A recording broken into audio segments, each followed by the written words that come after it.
Jake Morrison wiped the grease from his hands and looked at the broken air filter he had just fixed. Another day, another repair job in the dark belly of the UES Valiant. The ship hummed around him as it traveled through space, heading toward the Outer Rim planets, where humans were still learning to make friends with alien races. He had been working on the ship for 3 years now. 3 long years of fixing pipes, cleaning air vents, and making sure the toilets worked properly. While other crew members went on exciting missions to new planets, Jake stayed behind with his tools and spare parts. He was 25 years old and felt like his life was going nowhere. The other crew members barely noticed him.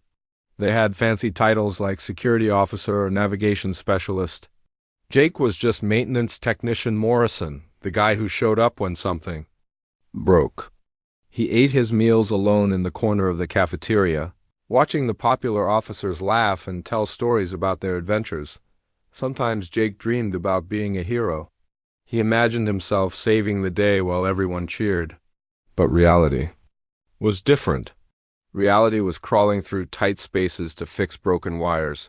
While everyone else forgot he existed, the alarm bells started ringing throughout the ship. Jake dropped his tools and listened. The captain's voice came over the speakers, loud and serious. All hands to stations. We have received a distress signal from Zarian Prime. Repeat, distress signal from Zarian Prime. Jake knew about Zarian Prime. It was a planet where different alien species lived together in peace. The humans had been trying to make friends with the Zarian Council for years. If something bad was happening there, it could ruin everything. He climbed out of the maintenance tunnel and ran toward the bridge. Other crew members were running too, but they pushed past him like he was invisible. By the time Jake reached the bridge, Captain Peter Collins was already talking to his officers. The diplomatic team is trapped on the surface, the captain said. Ambassador Lisa Grant and her people are hiding in a research station. The planet is crawling with Vex. Jake felt his stomach drop. Everyone knew about the Vex.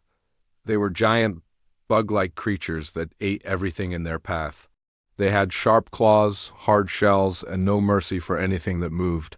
We need a rescue team, said Commander Ryan Blake, the ship's second in command. Ryan was everything Jake wanted to be, tall, strong, and brave. He had won medals for fighting pirates and saving colonies. I can take a squad down there and bring them back. It's too dangerous, Captain Collins replied. The Vex have surrounded the research station. Anyone who goes down there will be walking into a death trap. Then what do we do? Ryan asked. We can't just leave them there. Jake stood at the back of the bridge, listening to the officers argue. They talked about airstrikes and orbital bombardments, but nothing would work. The research station was too close to a Zarian city. If they attacked the Vex, they might hurt innocent aliens too. Sir, Jake said quietly. Nobody heard him. Sir, he said louder. A few officers turned around, surprised to see him there. What is it, Morrison? Captain Collins asked. Jake's heart was beating fast. Everyone was looking at him now, including Ryan Blake. I volunteered to go down there. The bridge became very quiet.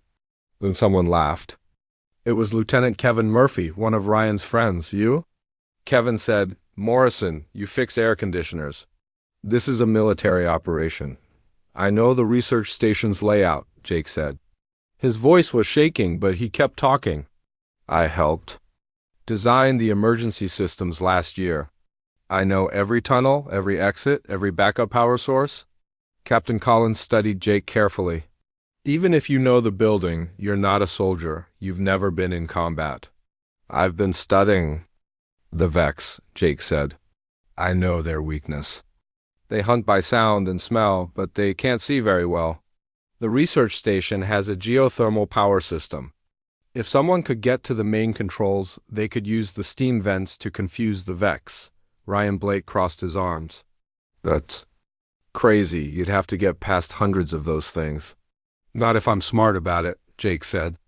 The maintenance tunnels run under the whole building. I could get in without being seen. The captain looked at his officers. Nobody else had a better plan. The diplomatic team was running out of time. This is suicide, Ryan said. Send me instead. No, Jake said firmly. You're too big. The tunnels are narrow. You'd get stuck. I'm the only one who can fit. Captain Collins thought for a long moment. Then he nodded. Do it, but take a communication device. If things go wrong, we'll try to beam you out. 1 hour later, Jake was sitting in a small shuttle, flying towards Arian Prime. He had never been so scared in his life. His hands were sweating. Inside his gloves, the planet grew larger in the window, brown and rocky with patches of green. The shuttle pilot, a woman named Carol Davis, looked worried. Are you sure about this, Jake? Those Vex are nasty creatures. I'm sure, Jake lied. He wasn't sure about anything. But Ambassador Grant and her team were counting on him. The shuttle landed a mile away from the research station. Jake could see the building in the distance, surrounded by moving black shapes. The Vex looked like giant ants with razor-sharp teeth. There were hundreds of them. Jake grabbed his tool bag and started walking. He had studied the area maps and knew where the underground entrance was. The tunnel opening was hidden behind some rocks, just like the blueprints showed. He crawled into the tunnel on his hands and knees. It was dark and smelly, but it was better than being outside with the Vex. He used a small flashlight to see where he was going. The tunnel was full of pipes and cables, just like the ones he fixed every day on the ship. After 20 minutes of crawling, Jake reached the research station's basement. He could hear the Vex above him, clicking and scratching as they tried to get inside. The building's defense systems were still working, but they wouldn't last much longer. Jake found the main control room and started working. He had never been so focused in his life. He rerouted power to the geothermal system and opened all the steam vents at once. Hot steam began pouring out of the ground around the building. The Vex started screaming and running away. They couldn't handle the heat and couldn't see through the steam. Jake had created the perfect diversion. He ran upstairs and found Ambassador Grant and her team hiding in a conference room. There were 6 humans and 2 friendly aliens, all looking terrified. Who are you? Ambassador Grant asked. Jake Morrison. From the Hughes Valiant, he said. I'm here to get you out. How? There are hundreds of those things outside. Jake smiled. Not anymore. Follow me. He led them back to the basement and through the tunnel. The steam was still pouring out of the ground, keeping the Vex away. By the time they reached the shuttle, Jake felt like a real hero for the first time in his life. On the way back to the ship, Ambassador Grant shook his hand. Thank you, Jake. You saved all our lives. The Zarian Council will want to thank you personally. Jake just nodded. He was too tired to talk, but deep inside he felt proud. He had finally done something important. He had finally mattered. When they got back to the UES Valiant, the whole crew was waiting for them. Even Ryan Blake looked impressed.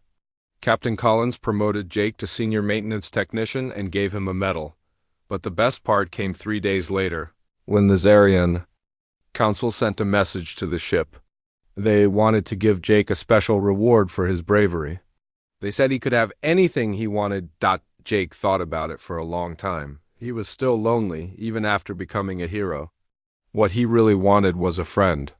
Someone to talk to during the long nights in space. I'd like a pet, he told the alien ambassador over the video screen. Something small and friendly to keep me company? The alien smiled and nodded. It will be arranged, he said. You will receive your reward soon. Jake went to sleep that night feeling happy. Finally, he would have someone to share his life with. He had no idea that his simple request was about to change everything. 3 weeks passed after Jake's rescue mission. Life on the Hughes Valiant had changed for him. Other crew members now smiled and said hello when they saw him in the hallways. The cafeteria workers gave him extra food. Even Commander Ryan Blake had bought him a drink at the ship's bar. Jake enjoyed the attention, but he was still lonely. He spent most of his time in the maintenance areas, working on repairs and dreaming about the pet he would soon receive. He imagined a small furry creature that would sit on his shoulder while he worked. Maybe something like a cat or a dog. But from another planet, he had set up a small area in his quarters for his new companion. He bought a soft blanket from the ship's store and some toys. He even asked Dr. Amy Foster, the ship's veterinarian, about caring for alien pets. It depends on what kind of creature they send, Dr. Foster had said. Some alien pets eat plants, others need special minerals. Just be patient and gentle with whatever you get. Jake was excited. For the first time in his life, he would have a friend waiting for him after work. Someone who would be happy to see him come home. On Tuesday morning, Jake was fixing a broken water pipe in Section C when his communication device beeped. The message was from Captain Collins. Morrison, report to Docking Bay 3 immediately. You have a delivery. Jake's heart jumped. His pet had arrived. He quickly finished his work and ran through the ship's corridors. Other crew members watched him go, some smiling and others looking curious. Docking Bay 3 was where the ship received important cargo and visitors. Jake had only been there a few times before. When he arrived, he saw Captain Collins talking to a tall alien in fancy robes. The alien had blue skin and 4 arms and spoke in a musical voice. "Ah, there he is," Captain Collins said when he saw Jake. "Morrison, this is Ambassador Kess from the Zarian Council. He's here to present your reward." Jake shook hands with the alien, trying not to stare at his extra arms. "Thank you, sir. I'm very grateful." "The Council was most impressed with your courage," Ambassador Kess said.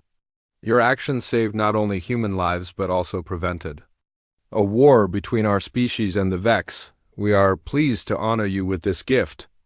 Jake looked around the docking bay. He didn't see a cage or a pet carrier anywhere. "Where is it?" he asked. Ambassador Kess smiled and gestured toward a door that led to one of the ship's guest quarters. "She is resting after the long journey. Please, come meet your new companion." Jake felt confused. She?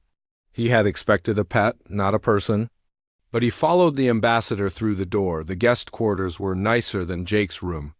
They had a big bed, a sitting area, and a window that looked out at the stars. Standing near the window was the most beautiful woman Jake had ever seen.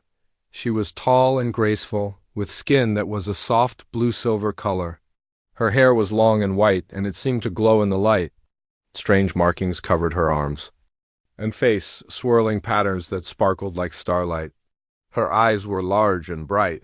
Like looking at a distant galaxy dot, she wore a simple white dress that seemed to be made of light itself.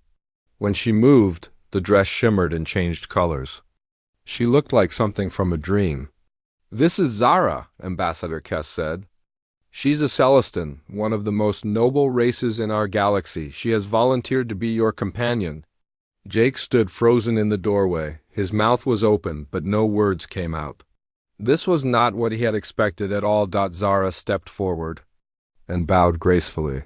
When she spoke, her voice was soft and musical, like wind chimes in a gentle breeze. "I am honored to meet you, Jake Morrison. Your brave actions have earned the respect of many worlds. I am here to serve as your companion for as long as you wish." Jake finally found his voice. I don't understand. I asked for a pet." "You?" "No, a small animal, not a person." Ambassador Kess looked puzzled. "Pet? I do not know this word.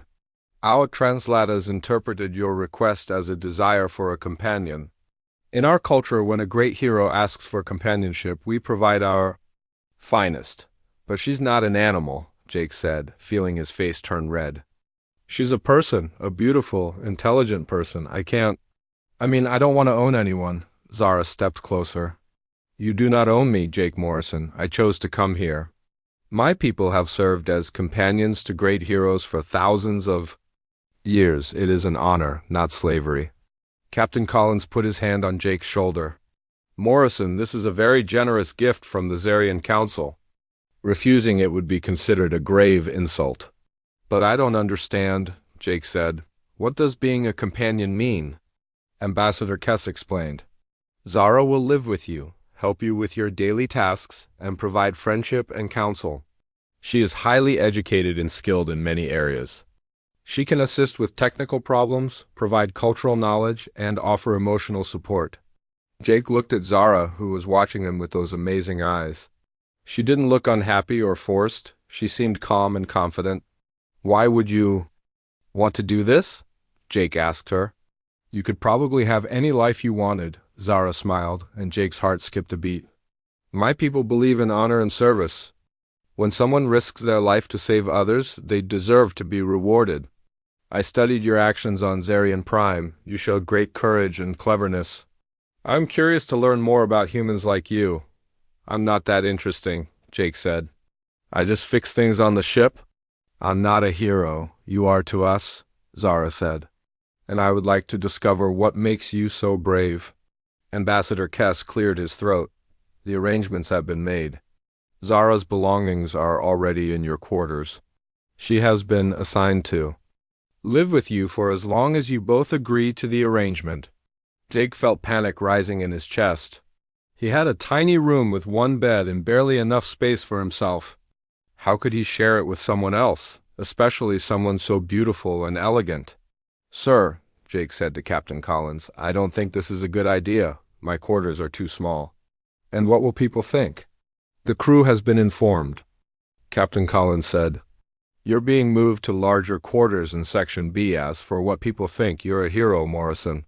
You've earned this. Jake wanted to argue, but he could see that everyone expected him to accept the gift. Ambassador Kess was watching him carefully, and Jake remembered what the captain had said about diplomatic insults. Okay, Jake said finally, but I want to make something clear. Zara, you're free to leave whenever you want. You don't have to stay with me if you don't want to. And you don't have to serve me or do anything you don't want to do. Zara tilted her head, looking puzzled. That is unusual, but I appreciate your kindness. I will stay because I choose to stay. An hour later, Jake was standing in his new quarters, which were twice as large as his old room. There were 2 beds, a sitting area, and even a small kitchen. Zara was unpacking her things, which included strange books, crystal devices, and clothes that seemed to be made of captured starlight. This is really nice, Jake said, trying to make conversation. Much better than my old room. It is adequate. Zara said, On my homeworld, we live in crystal towers that float in the clouds, but this will do. Jake realized how different their lives were. She was probably used to luxury and beauty, while he was used to cramped spaces and broken machinery. I'm sorry, he said. This must be a big step down for you. Zara stopped unpacking and looked at him. Why do you apologize so much? You have done nothing wrong. I just I don't know how to act around you. I've never had someone like you. Living with me before. Someone like me? You know, beautiful, elegant, probably smarter than me. I'm just a maintenance worker. Zara sat down on her bed and patted the space next to her. Sit down, Jake Morrison. Let me tell you something. Jake sat down, trying not to notice how good she smelled, like flowers and starlight. I have read about your species, Zara said. Humans judge themselves too harshly. You think that your job defines your worth. But I have learned that the most important thing about a person is their character, not their title. What do you mean? You risked your life to save people you barely knew. You volunteered for a mission that trained soldiers would not take. You did this not for glory or reward, but because it was right. That makes you more valuable than any prince or general. Jake felt his cheeks burning. I was just doing what anyone would do. No, Zara said firmly. Most people would not. That is why you are here, and that is why I am honored to be your companion. They sat in silence for a moment. Then Jake's stomach growled loudly. He was embarrassed, but Zara laughed. The sound was like music. Are you hungry? She asked. Always, Jake said. The ship's food isn't very good, but it's what we have. I would like to try human food, Zara said. Will you show me your dining area? Jake stood up. Sure, but I should warn you, people are going to stare at us. They've never seen anyone like you before. Let them stare, Zara said. I am proud to be seen with a hero. As they walked through the ship toward the cafeteria, Jake realized that his life had just become much more complicated. He had asked for a simple pet to keep him company. Instead, he had received a beautiful, intelligent alien woman who seemed to think he was some kind of hero. He had no idea what he was supposed to do next. But as he watched Zara look around at the ship with curious eyes, he thought that maybe, just maybe, this might turn out to be the best mistake he had ever made. The cafeteria went completely silent when Jake and Zara walked in. Every person in the room stopped eating and stared at them. Jake felt his face turn red, but Zara walked with her head held high, as if she was used to being the center of attention. Is it always this quiet? Zara asked softly. No, Jake whispered back. Usually it's pretty noisy. They got their food from the serving line. The cook, an older man named Pete Garcia, nearly dropped his spoon when he saw Zara. She smiled at him and said thank you in her musical voice. Pete turned bright red and gave her extra portions of everything. Jake led Zara to his usual table in the corner. As they sat down, conversations slowly started up again around the room, but Jake could feel people looking at them and whispering, "This is interesting," Zara said, looking at her plate. "What is this brown substance?" "That's meatloaf," Jake said. "It's made from well, it's supposed to be meat. Pete isn't the best cook, but he tries." Zara took a small bite and made a face. "It tastes like cardboard." "Yeah, that's about right," Jake said with a laugh. "You get used to it. On my world, we eat mostly fruits and vegetables that grow in the sky gardens. Everything is fresh and full of life energy." Jake looked at his own plate, which held the same gray meatloaf, instant potatoes, and canned vegetables he ate every day. "This must be awful for you." "It is different," Zara said diplomatically, "but I can adapt. I am more interested in learning about human social customs. Why does everyone keep staring at us?" "Because you're beautiful," Jake said without thinking. Then he realized what he had said and felt embarrassed. "I mean, they've never seen a Celestin before. You're probably the most exotic person who has ever been on this ship." Zara tilted her head. "Exotic? What does this mean?" "It means different. Special, not like anything we've seen before." "And this is good or bad?" Jake looked around the room. Most of the men were still stealing glances at Zara, while the women looked curious and maybe a little jealous. It depends on who you ask. After dinner, Jake took Zara on a tour of the ship.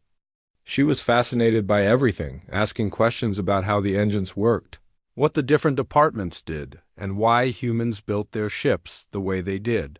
"Your species is very practical," she observed as they walked through the engineering section. "Everything has a purpose." "That's the point," Jake said. "In space, you can't waste room or resources. Everything has to be useful. My people are different. We value beauty as much as function. Our ships are works of art as well as machines." They stopped at Jake's old workstation, where he had spent so many lonely hours fixing broken equipment. "This is where I used to work," he said. "Before I became a hero, I mean." Zara ran her fingers along the tools hanging on the wall. "You still work here?" "Yeah, being a hero doesn't mean I stop being a maintenance technician. Someone has to keep the ship running." "Show me," Zara said. Jake was surprised. "Show you what?" "How you work. What you do with these tools?" Jake picked up a broken circuit board that had been waiting for repair. "This controls the air recycling system in Section D. One of the connection points burned out." He sat down at his workbench and began taking the circuit board apart. Zara watched closely, asking questions about each tool and component. Jake found himself explaining things he had never talked about before. "You have to be very careful with these circuits," he said. "One wrong move and you could fry the whole system. It is like surgery," Zara said. "You were healing the ship?" Jake had never thought of it that way. "I guess so. I just fix things that are broken." "That is a noble calling," Zara said. "On my world, we have people who heal our living. Buildings, when they are damaged, they are highly respected." "Really? Here, maintenance workers are pretty much invisible." "That is foolish," Zara said firmly. "Without you, this ship would die. You are as important as the captain." Jake felt a warm feeling in his chest. Nobody had ever said anything like that to him before. Over the next few days, Jake and Zara developed a routine. Jake would go to work in the morning and Zara would explore the ship or read in their quarters. In the evenings, they would have dinner together and talk about their different worlds. Jake learned that Zara was not just beautiful, but incredibly intelligent. She had studied 17 different languages, knew the histories of dozens of alien races, and understood complex mathematics and science. She was also some kind of princess on her homeworld, though she didn't like to talk about it. "My people are very old," she explained one evening. "We have been traveling among the stars for thousands of years, but we are also very few. There are less than 1,000 of us left." "What happened to the others?" Jake asked. Zara looked sad. "Time, disease, wars. My people live long lives, but we do not have many children. Each generation is smaller than the last." "I'm sorry," Jake said. "That must be hard." "It is why I volunteer for missions like this," Zara said. "I want to learn about other species. Perhaps we can find ways to help each other." Jake was curious about something else. "What are those markings on your skin? They're beautiful." Zara looked down at her arms, where silver patterns swirled across her blue skin. "They are part of who I am. All Celestins have them. They show our family line and our abilities." "Abilities?" "Each of us has different gifts. Some are healers. Some are teachers. Some are warriors. The markings tell other Celestins what we can do. What do yours say?" Zara was quiet for a moment. "They say I am dangerous." Before Jake could ask more questions, his communication device beeped. He had a message from Commander Ryan Blake. "Morrison, report to my office immediately." Jake sighed. "I have to go." "Ryan wants to see me." "The tall man with the angry eyes?" Zara asked. "That's him. He's the second in command." "I wonder what he wants." Ryan Blake's office was on the upper deck, in the section where the important officers worked. Jake had only been there once before, when he first joined the crew. The office was neat and organized, with pictures of Ryan's various military achievements on the walls. "Sit down, Morrison," Ryan said. He didn't look happy. Jake sat in the chair across from Ryan's desk. "Is something wrong, sir?" "You tell me," Ryan said. "You've been on this ship for 3 years. In all that time, you've been quiet, reliable, and invisible. Now suddenly you're the ship's hero, and you're living with the most beautiful woman in the galaxy." "Sir, I don't understand what you're asking." Ryan leaned forward. "What I'm asking is, how did a maintenance worker like you end up with a prize like that? What's your secret?" Jake felt anger rising in his chest. "Zara isn't a prize. She's a person, and she's here because the Zarian Council sent her, not because I asked for her. Come on, Morrison.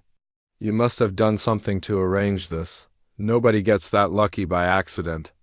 "I saved people's lives," Jake said. "That's what I did. I risked my life to rescue Ambassador Grant and her team." Ryan laughed. "That was a fluke. Anyone could have done what you did." "Then why didn't you volunteer?" Jake asked. Ryan's smile disappeared. "What did you say?" "I asked why you didn't volunteer for the mission. You're the trained soldier. You're the one with all the combat experience. But when it was time to risk your life, you let the maintenance guy do it?" Ryan stood up, his face turning red. "You're walking a dangerous line, Morrison." "No, sir. I'm just telling the truth." Jake stood up too. He had never talked back to a superior officer before, but he was tired of being treated like he didn't matter. "Zara is here because I earned her respect," Jake said. "Maybe if you tried treating people with respect instead of acting like you own them, you might understand that." Jake left Ryan's office before the commander could respond. He was shaking as he walked back to his quarters. He had probably just ruined his career, but he didn't care. He was tired of people like Ryan thinking they were better than everyone else. When he got back to his quarters, Zara was waiting for him. She took one look at his face and knew something was wrong. "What happened?" she asked. Jake sat down on his bed and told her about his conversation with Ryan. Zara listened carefully, her expression growing more serious. "He thinks I am a prize to be won," she said when Jake finished. "That's what it sounds like." "I'm sorry. I know this situation is weird for you." Zara sat down next to him. "Jake, I need to tell you something about my people. We are not just scholars and diplomats, we are also warriors. We have abilities that other species do not." "What kind of abilities?" "We can sense emotions and thoughts. We can manipulate energy. We can do things that would seem like magic to most people. Jake looked at her markings, which seemed to be glowing slightly in the dim light. Are you reading my mind right now? I try not to, Zara said. But sometimes I cannot help it. You have a very loud mind. What does that mean? It means you feel things deeply. You care about people. You worry about doing the right thing. These are good qualities, but they make your thoughts very strong. Jake felt embarrassed. So you know everything I'm thinking? Not everything. But I know you are a good person. I know you see me as a friend, not a possession. That is rare. What do you mean?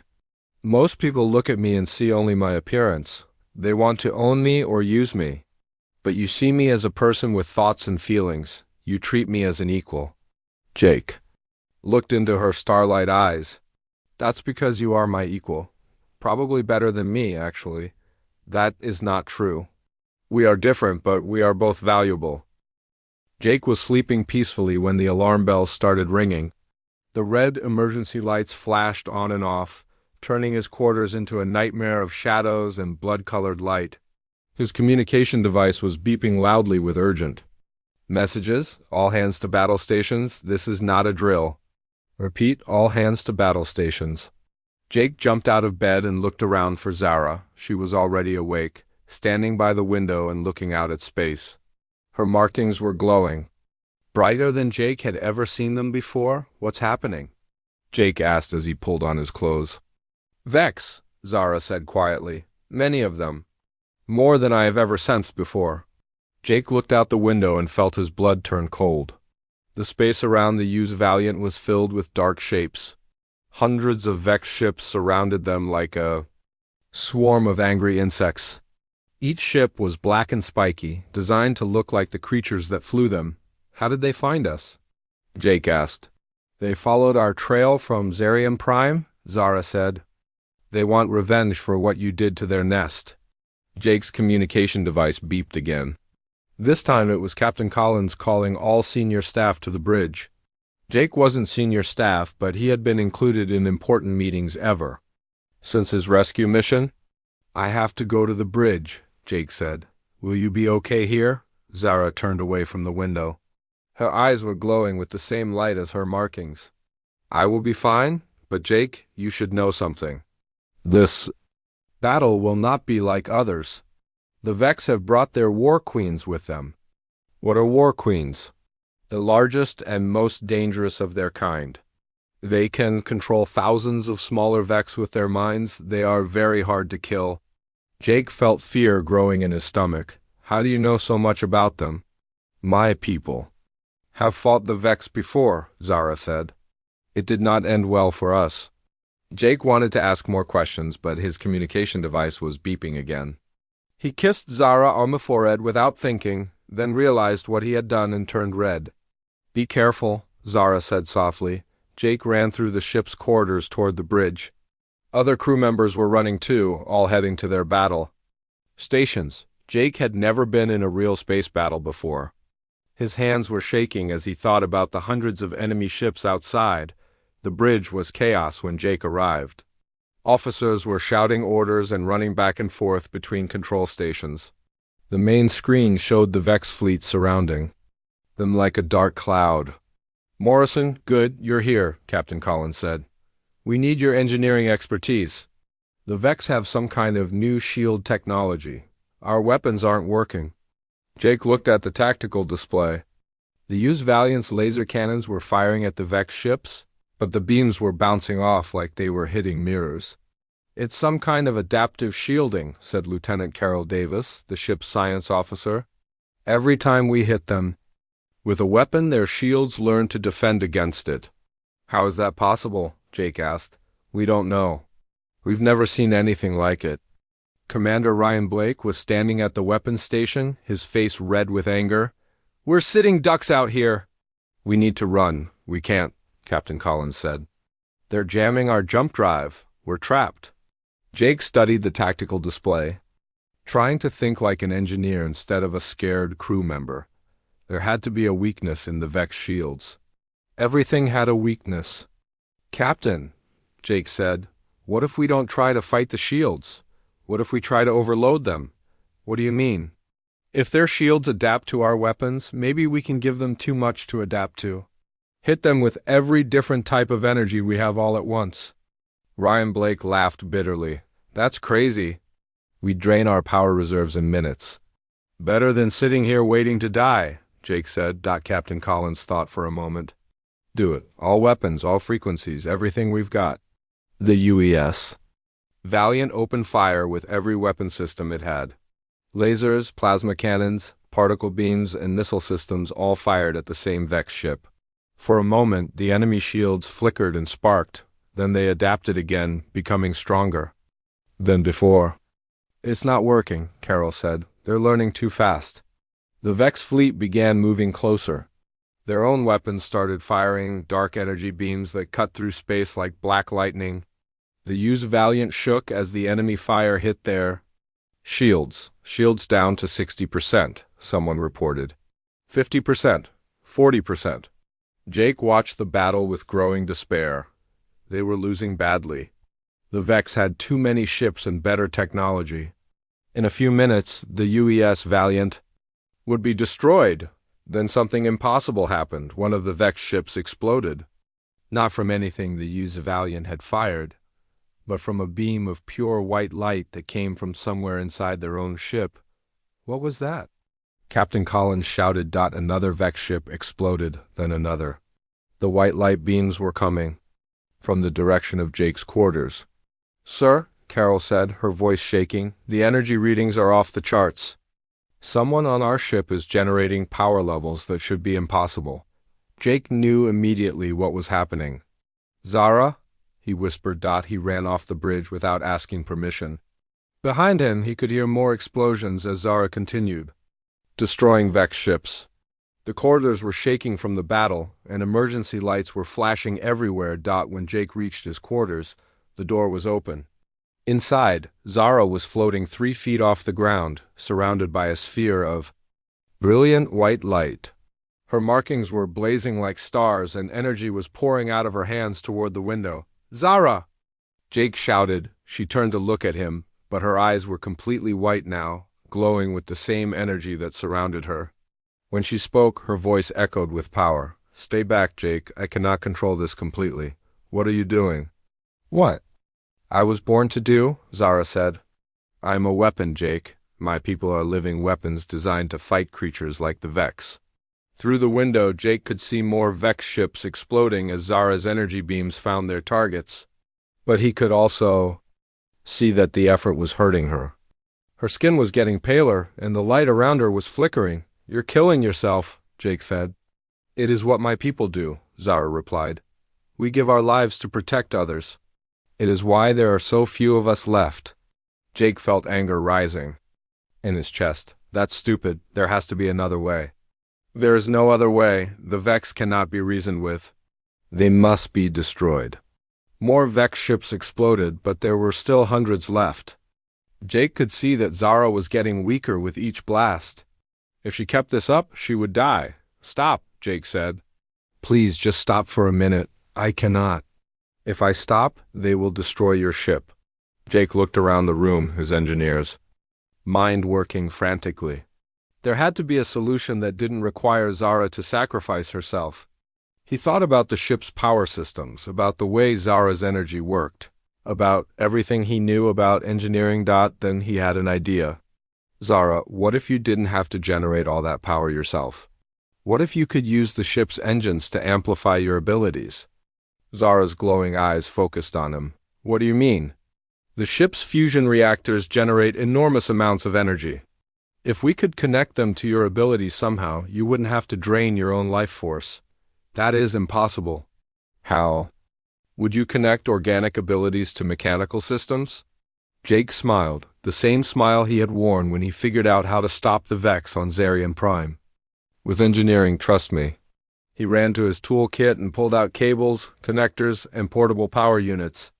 Working faster than he ever had before, he began building a connection between the ship's power grid and the energy field around. Zara, this is crazy, Zara said, but she was watching him work with fascination. Crazy is my specialty, Jake said. Hold still. He attached power cables to the walls around Zara, creating a network that could channel the ship's energy into her abilities. It was the most complex engineering project he had ever attempted, and he was doing it in the middle of a space battle. "Jake, they are breaking through our shields," Zara said urgently. "Almost done," Jake said. He made the final connection and stepped back. "Try it now." Zara reached out with her abilities and touched the power network Jake had created. Immediately, her energy output increased 100 times.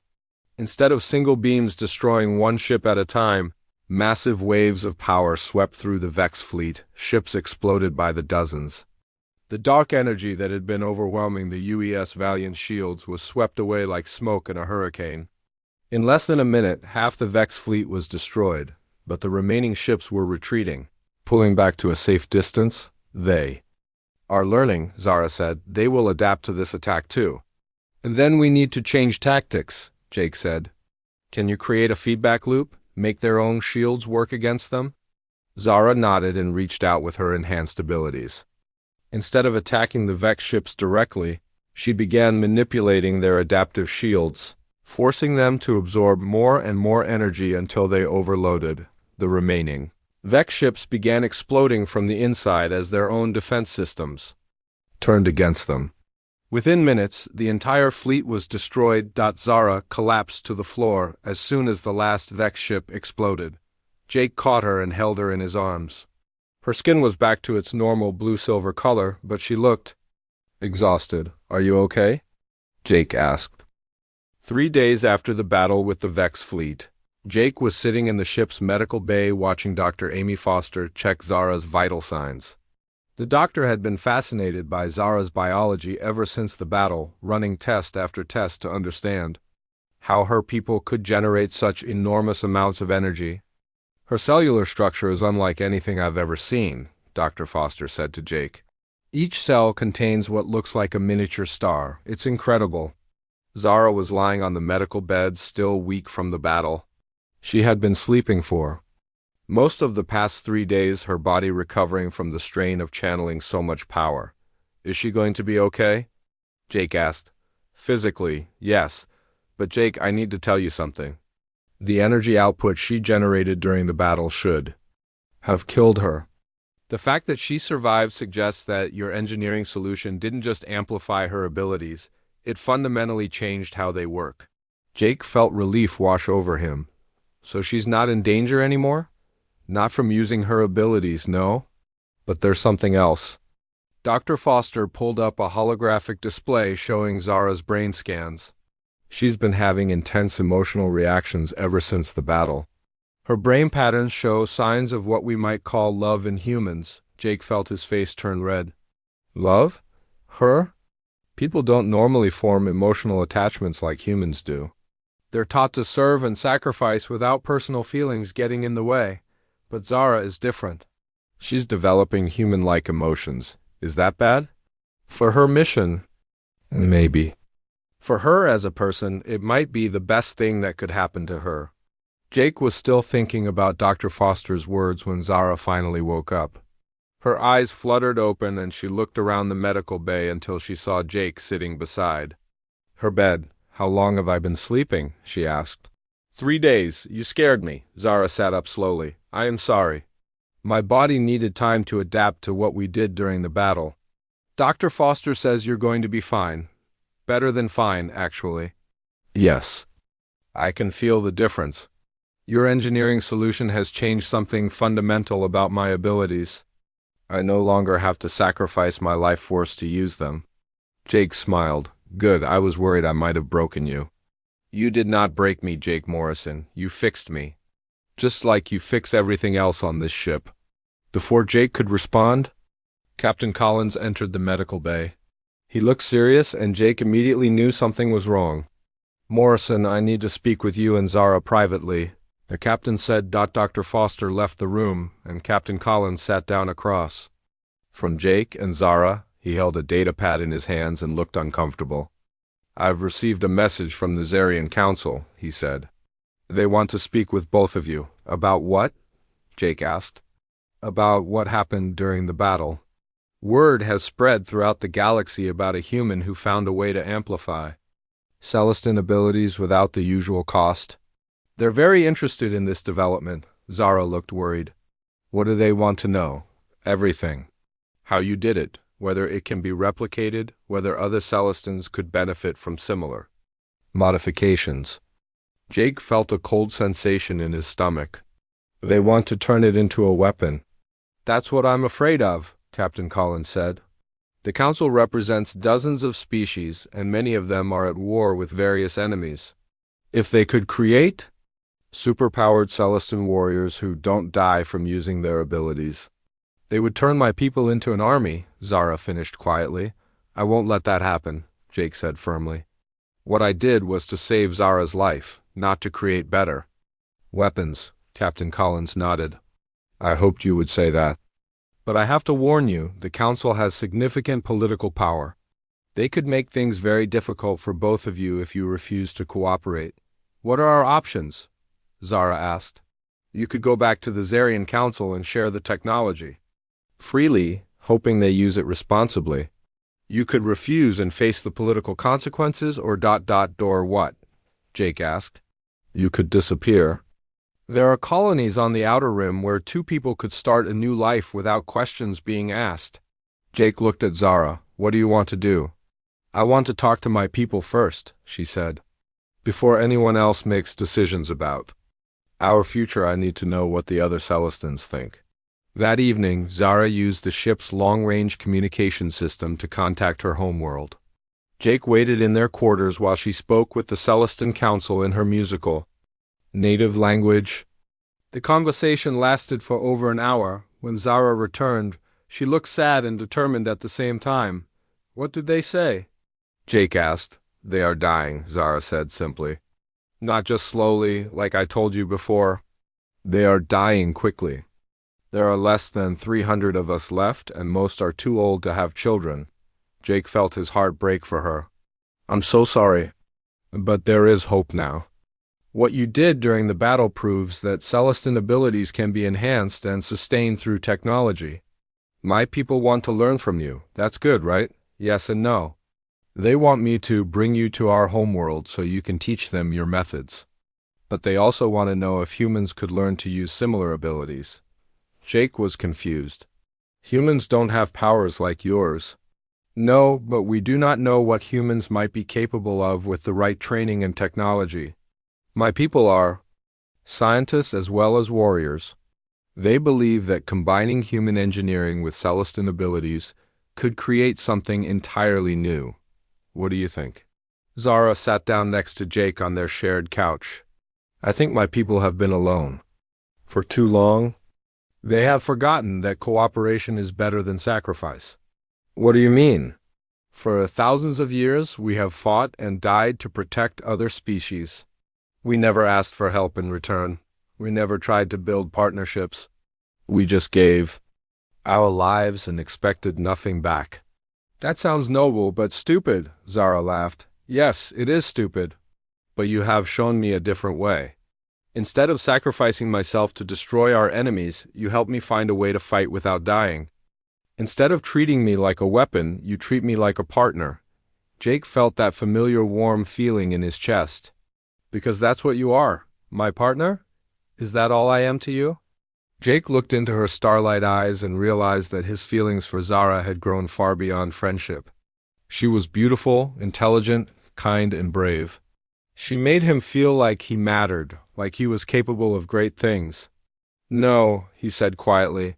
You're much more than that. What am I then? Jake took a deep breath. You're the person I love. Zara smiled, and the markings on her skin began to glow softly. I was hoping you would say that. Because I love you too, Jake Morrison. Jake leaned forward and kissed her. Her lips were soft and warm, and when they touched, he felt a small electric shock that made his whole body tingle. Is that normal? Jake asked. Celestins share energy when we kiss someone we love, Zara explained. I am sorry if it startled you.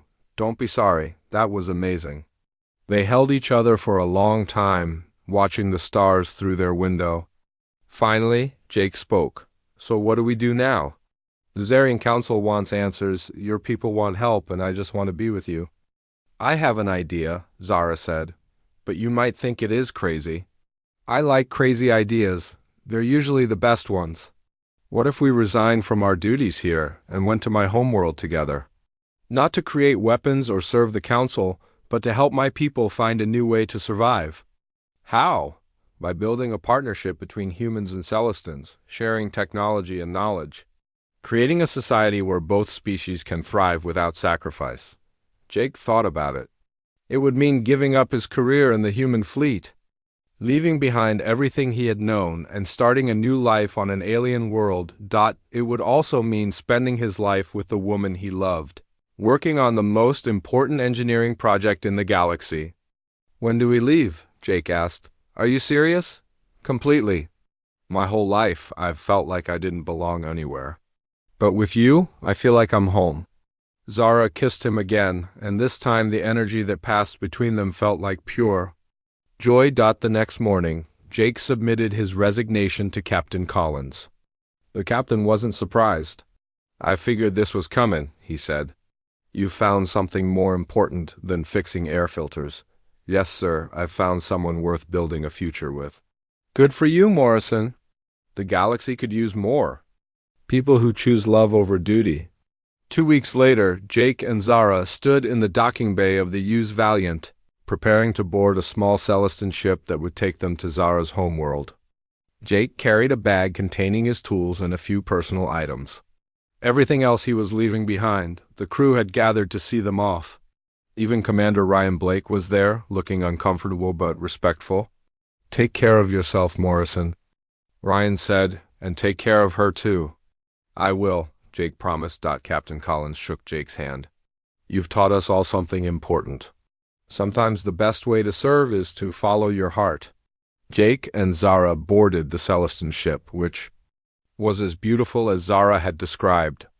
The walls were made of living crystal that glowed with soft light, and the controls responded to touch like musical instruments. As they flew away from the UZ Valiant, Jake looked back at the ship that had been his home for 3 years. He felt sad to leave it behind, but excited about what lay ahead. Are you ready for this? Zara asked as she piloted the ship toward her homeworld.